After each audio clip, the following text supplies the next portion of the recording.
Movie की शुरुआत में हम एक हाउस बोट को पानी में देखते हैं, जिसमें एंडी नाम का एक व्यक्ति अपने परिवार के साथ कई महीनों से उस हाउस बोट में रह रहा था, क्योंकि उस शहर में एक वायरस पूरी तरह से तबाही मचाया हुआ था, जिसकी वजह से काफी लोग ज़ॉम्बी बन गए थे और एक दूसरे को काट रहे थे। अब उस सिटी में काफी कम ही लोग बचे हैं। इसी वजह से एंडी पानी के बीच अपने परिवार के साथ रहता था, क्योंकि वहाँ पर ज़ॉम्बी नहीं आ सकते हैं। तभी हम देखते हैं कि एंडी जंगल में एक परिवार को देखता है, जहाँ पर कुछ बच्चे खेल रहे होते हैं। उन्हें देख एंडी खुश हो जाता है और उनकी तरफ अपना हाथ हिलाने लगता है, बट उस फैमिली का मालिक उसकी तरफ गन दिखाता है और इशारा करता है कि वह हमसे दूर ही रहे। यह देख एंडी समझ जाता है और फिर वह अंदर बोट में चला जाता है। और रात होने पर पत्नी उसके पास आती है और बोलती है कि हमारे पास अब मात्र 1 या 2 दिन का ही खाना बचा हुआ है, हमें जल्द से जल्द किसी सुरक्षित स्थान पर चले जाना चाहिए जहाँ पर हमें खाना मिल सके। लेकिन एंडी को जमीन पर जाना खतरे से खाली नहीं लगता है, क्योंकि ज़ॉम्बी वहाँ आसानी से हमला कर सकते हैं, इसीलिए वह हमेशा पानी में ही बोट पर रहना चाहता है। अगली सुबह हमें जंगल में धूमी नाम की एक लड़की दिखाई जाती है, जो कि वहाँ जंगल में एक पेड़ पर रह रही होती है। अब हम देखते हैं कि वह अपने पैरों में कुछ पत्ते को लपेट रही होती है। वह अपने पैर में पत्तों को इसलिए लपेट रही थी कि उसके पैरों की आवाज ज़ॉम्बी ना सुन सके, जिससे वह ज़ॉम्बी से बच पाए। दरअसल धूमी के पिता को भी किसी ज़ॉम्बी ने काट लिया था, जिसकी वजह से उसके पिता भी एक ज़ॉम्बी बन गए थे। वह अपने पिता को एक गड्ढे में रखती थी और दिन में जंगली जानवर का शिकार कर उन्हें खाने के लिए देती थी, क्योंकि वह अपने पिताजी से काफी ज्यादा प्रेम करती है और उसे लगता है कि उसके पिता समय के साथ ठीक हो जाएंगे। अब हम एंडी को देखते हैं, जिसे रास्ते में पानी में एक बोट पलटी हुई दिखाई देती है। वह एक छोटी सी नाव लेकर उस पलटी हुई बोट के पास चला जाता है, ताकि उसमें उसे कुछ खाना मिल सके। और वह बोट में जाकर देखता है तो वहाँ पर उसे बहुत सारा खाना मिलता है, जिसे लेकर वह वापस अपने बोट में आ जाता है और अपनी वाइफ से कहता है कि अब हमारे पास इतना खाना है कि हम 3 महीने तक आराम से जिंदा रह सकते हैं। यह सुन उसकी वाइफ काफी खुश होती है। लेकिन जब एंडी सो रहा होता है, तब उसकी वाइफ सोचती है कि क्यों ना उस बोट में जाया जाए और वहाँ से कुछ और जरूरी सामान लेकर आया जाए। लेकिन जब वो बोट में जाकर कुछ सामान ढूंढ रही होती है, तभी उसे अंदर से एक भयानक आवाज आती है, जिससे उसे लगता है कि कोई ज़ॉम्बी है। वह जैसे ही उस बोट से बाहर निकलने वाली होती है, तभी उसे एक ज़ॉम्बी अंदर खींच लेता है। लेकिन किसी तरह से वह अपनी जान बचाकर बोट में वापस आ जाती है और बाथरूम में जाकर बैठ जाती है। और जब एंडी की आँख खुलती है तो देखता है कि उसकी बच्ची काफी रो रही होती है। वह उसे उठाकर देखता है कि नीचे काफी ब्लड गिरा हुआ है और वह ब्लड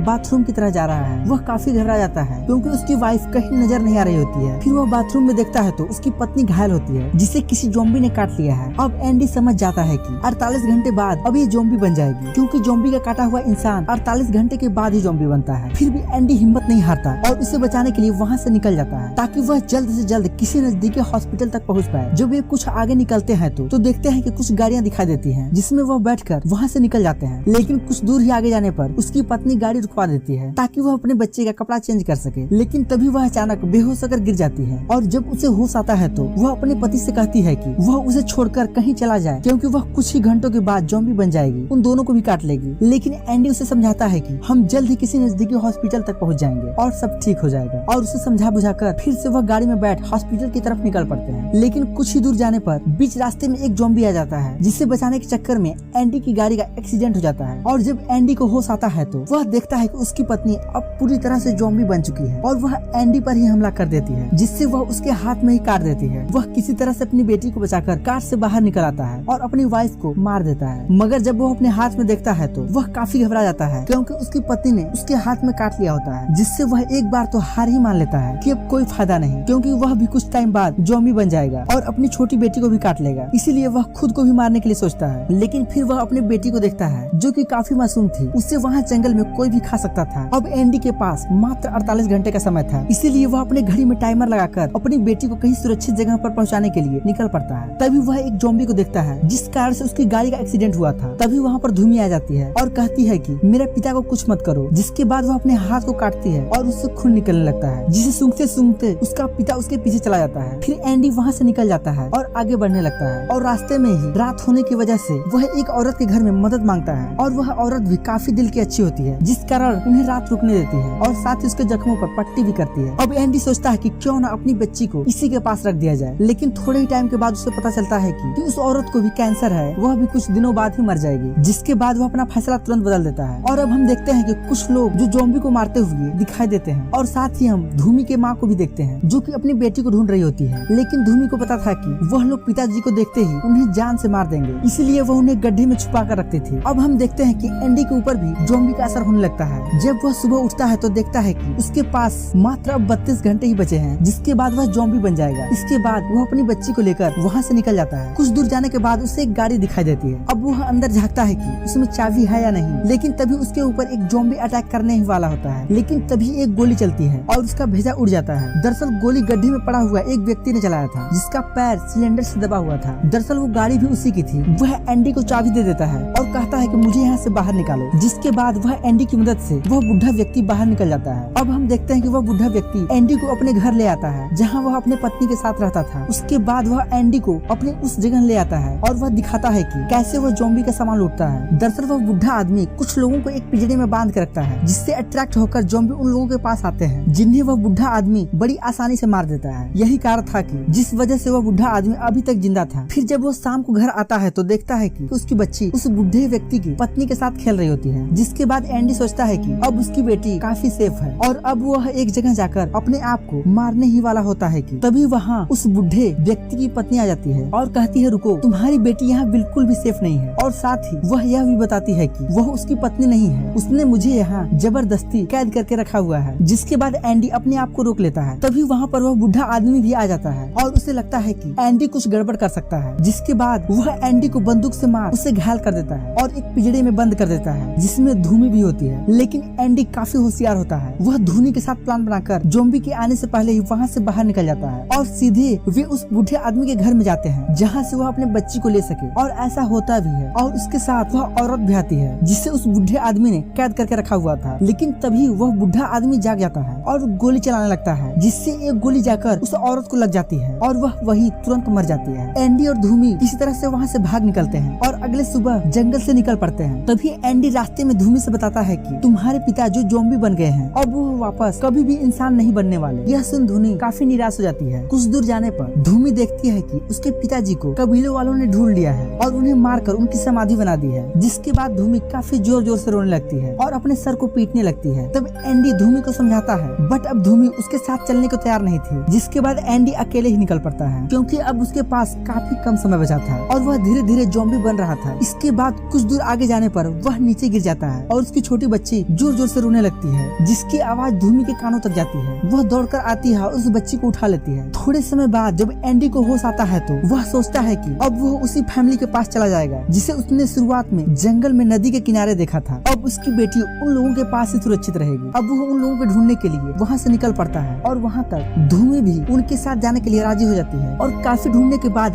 एंडी उस फैमिली को ढूंढ ही लेता है। एंडी जब उस फैमिली के मुखिया से बात करता है तो उसे पता चलता है कि उसे भी एक ज़ॉम्बी ने काट लिया है और वह आदमी चुपके से एंडी को गन दिखाता है और कहता है कि इसमें 6 गोली है, जिससे वह अपने परिवार को खत्म करेगा और इसमें 2 गोली बचेगी। और वह एंडी से कहता है कि चाहे तो वह खुद को और अपने छोटी सी बच्ची को भी मार सकता है। लेकिन एंडी उसे ऐसा करने से मना करता है, बट वह नहीं मानता। फिर एंडी वहाँ से चला आता है। तभी उसे गोलियां चलने की आवाज सुनाई देती है, जिससे वह समझ जाता है कि उसने अपने साथ अपने परिवार को भी मार डाला। अब एंडी के पास कोई भी सुरक्षित जगह नहीं बची थी जहाँ वह जाकर अपनी बच्ची को छोड़ सके, इसीलिए वह खुद को मारने ही वाला होता है। लेकिन तभी धूमी उससे कहती है कि यही से थोड़ी दूर पर हमारा कबीला रहता है, तुम चाहो तो अपने इस नन्ही से बच्ची को उनके पास छोड़ सकती हो। अब एंडी के पास कोई चारा ही नहीं था और उससे अच्छा कोई जगह भी नहीं दिख रहा था। फिर वे लोग उस कबीले की तरफ निकल पड़ते हैं और कुछ दूर जाने पर उन्हें एक सुरंग से होकर गुजरना पड़ता है, जहाँ बहुत सारे ज़ॉम्बी भी होते हैं। वे लोग किसी तरह से बचकर वहाँ से आगे निकलते हैं, लेकिन उस सुरंग के अंत में वही बुढ़ा आदमी मिलता है और एंडी पर हमला कर देता है। और फिर एंडी भी अपनी बंदूक निकाल लेता है, जिसमें मात्र 2 ही गोलियां बची थी। लड़ाई के दौरान एंडी एक गोली उस बुढ़े आदमी को मार देता है, लेकिन एक गोली एंडी को भी लग जाती है। लेकिन उस बुढ़े आदमी में अभी भी बहुत जान बची हुई थी। वह जाकर एंडी की बेटी को उठा लेता है, लेकिन उस नन्ही सी मासूम का चेहरा देखकर उसे दया आ जाता है और वह अब एंडी को जाने देता है। लेकिन बीच रास्ते में जाते हुए एंडी की हालत बहुत ज्यादा खराब होने लगती है। अब उसके अंदर ढेर सारे ज़ॉम्बी के लक्षण दिखने लगते हैं। अब एंडी को मांस खाने का बहुत ज्यादा मन कर रहा था, लेकिन वह किसी तरह से अपने आप को कंट्रोल करता है, क्योंकि अभी भी उसकी बेटी सुरक्षित नहीं थी। लेकिन अब वह सही ढंग से चल भी नहीं पा रहा था, इसीलिए वह एक लकड़ी की डंडी लेता है और उसमें एक मांस का टुकड़ा बांधता है और धूमी से कहता है कि वह इस लकड़ी को लेकर मेरी पीठ पर बैठ जाए और उसके बाद वह अपने हाथों को भी बंधवा देता है ताकि वह जब ज़ॉम्बी बने तो उन दोनों को कोई खतरा ना पहुंचाए। अब वे लोग चलना स्टार्ट कर देते हैं। अब एंडी मांस खाने के लालच में आगे चलता जाता है। वे लोग किसी तरह से उस कबीले के पास पहुंच जाते हैं। अब कबीले के लोग एंडी को देखकर उसे मारने ही वाले होते हैं कि उन्हें धूमी दिख जाती है। फिर कबीले के सारे लोग एंडी की बेटी और धूमी को नीचे उतारते हैं। अब हम देखते हैं कि एंडी पूरी तरह से ज़ॉम्बी बन गया था, लेकिन फिर भी उसका दिमाग थोड़ा एक्टिव था। वह जाते जाते हुए भी अपने सर को अपनी बेटी की तरफ हिला रहा था, यानी कि वह कबीले के लोगों से यह कह रहा था कि मेरी बेटी का ख्याल रखें। कबीले के लोग भी यह बात समझ जाते हैं और अंत में एंडी को मार देते हैं क्योंकि वह अब एक ज़ॉम्बी बन गया था। अब मूवी के अंत में हमें एंडी की बॉडी एक पेड़ से लटके हुए दिखाई देती है, जिसके पास धूमी खड़ी थी और वह एंडी की बेटी का ख्याल रख रही थी। और यहीं पर मूवी खत्म होती है। दोस्तों स्टोरी पसंद आई हो तो वीडियो को लाइक कर चैनल को सब्सक्राइब जरूर करें। तो दोस्तों फिर मिलते हैं नए दिन नए वीडियो के साथ।